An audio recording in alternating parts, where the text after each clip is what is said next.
Kad rudens darbi apdarīti, zemnieki velk mugurā goda tērpus, lai satiktos gada lielākajā pasākumā Zemnieku ballē. Un, lai gan biežāk dzirdams, ka lauki paliek aizvien tukšāki, Kandavas novadā joprojām ir gandrīz 500 zemnieku saimniecības. Vai jūs, prāt, tas ir pietiekami, jeb tie lauki tiešām paliek tukši? Es gribētu teikt, varbūt tās, ka nepaliek jau tie lauki tukši. Paliek varbūt tās lauku pilsētas tukši, kas vairāk jau drīzāk globalizācijas procesā, kad aiziet uz lielajām pilsētām.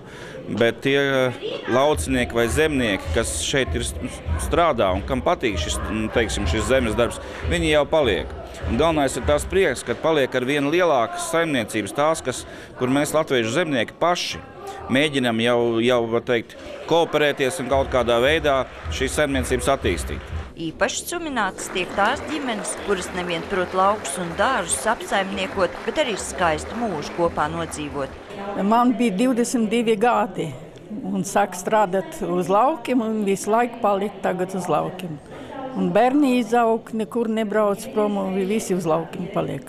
Gluži tāpat kā citviet, arī Kandavas novadā lielākoties ir saimniecības, kam vien daži 10 hektāru zemes apsaimniekojami. Tomēr netrūkst arī tādu, kuru īpašumā ir vairāki 100 hektāri un kuri ir gatavi konkurēt arī ar ārzemju investoriem. Man tā liekas, ka ja visi dzīvos taukos, tad arī viņi dzīvos taukos. Viņi nabadzībā nav raduši dzīvot, mēs to mākam. Vairāk paplašināties gan nevarot, un ne jau tāpēc, ka nebūtu iespējams zemi iegādāt. Saprotiet, jo lielāka saimniecība, jo vairāk jāņem no malas darbspēks. Pašlaik jau znots strādā dēls, paši iztiek. Bet vai darbspēks ir problēma laikos, kad... Ļoti liela problēma. Arī svētku vakarā neizpaliek runas par platību maksājumiem. Grūti tur pateikt, tāpēc, ka Latvija ir maza valsts un tur nekāds ietekmes viņai nav. Cik tagad dzirdu, līdz 20. gadam, ja tik būs tas 80%, tas ir ļoti maz, ilgi jāgaida būs.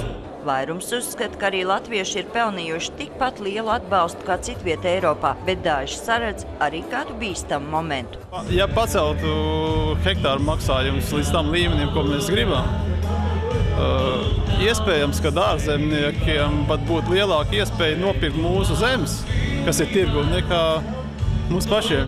Bet lai vai kāds būtu Briseles lēmums, tie, kuri Latvijas zemē ieauguši ar visām saknēm, to vairs neatstās. Un ik pavasari laukos dūkst traktori un zemē atkal virs jaunas sēklas. Sandra Leitāne, Andris Pāns, TV Spektrs.